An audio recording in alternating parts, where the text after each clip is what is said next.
Bismillahirrahmanirrahim. Assalamualaikum warahmatullahi wabarakatuh.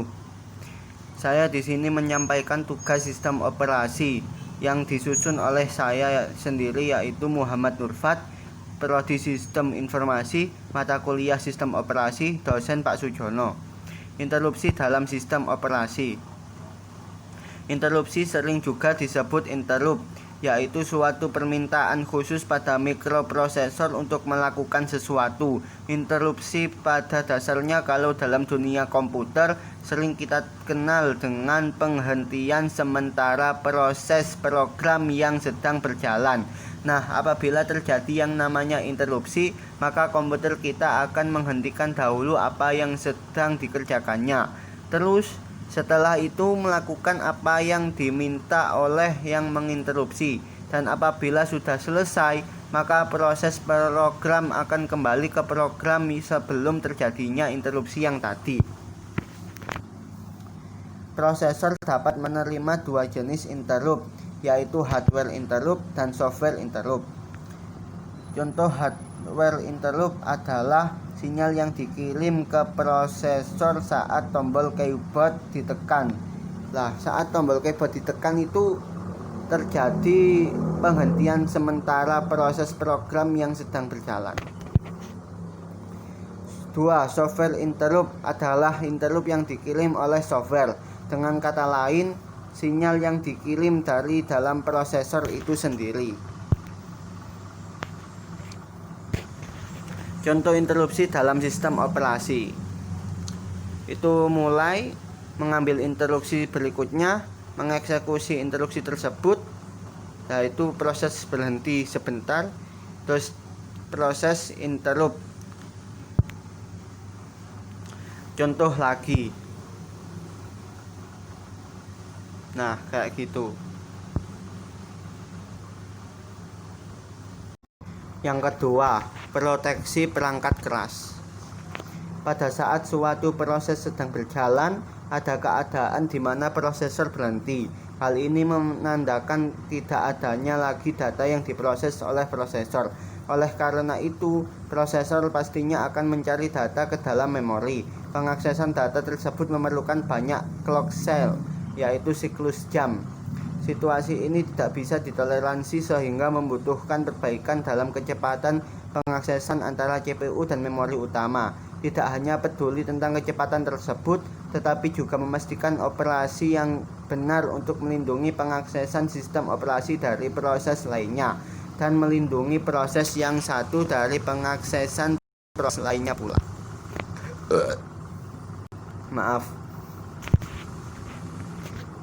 Perlindungan atau proteksi ini disediakan oleh perangkat keras. Kita harus memastikan bahwa masing-masing proses memiliki ruang memori yang terpisah. Caranya dengan menentukan jarak alamat yang dilegalkan di mana proses bisa mengakses, dan memastikan bahwa proses tersebut hanya bisa mengakses pada alamat tersebut.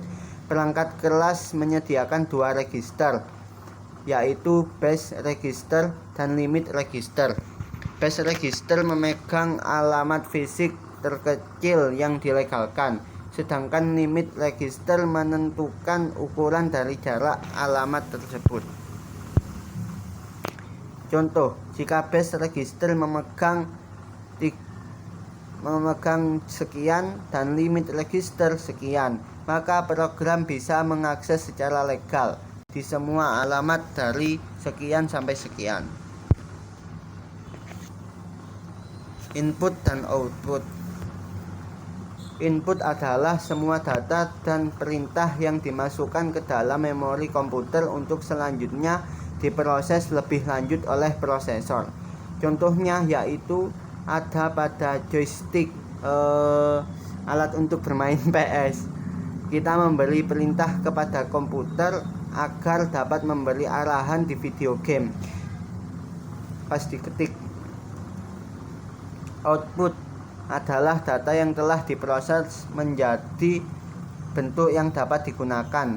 Contohnya ada pada speaker, yaitu speaker menerima perintah dari komputer untuk mengeluarkan suara.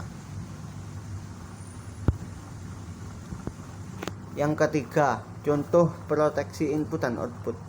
Ini masih kedua. Penggunaan bisa mengacaukan sistem operasi dengan melakukan instruksi I/O ilegal dengan mengakses lokasi memori untuk OS atau dengan cara hendak melepaskan diri dari prosesor.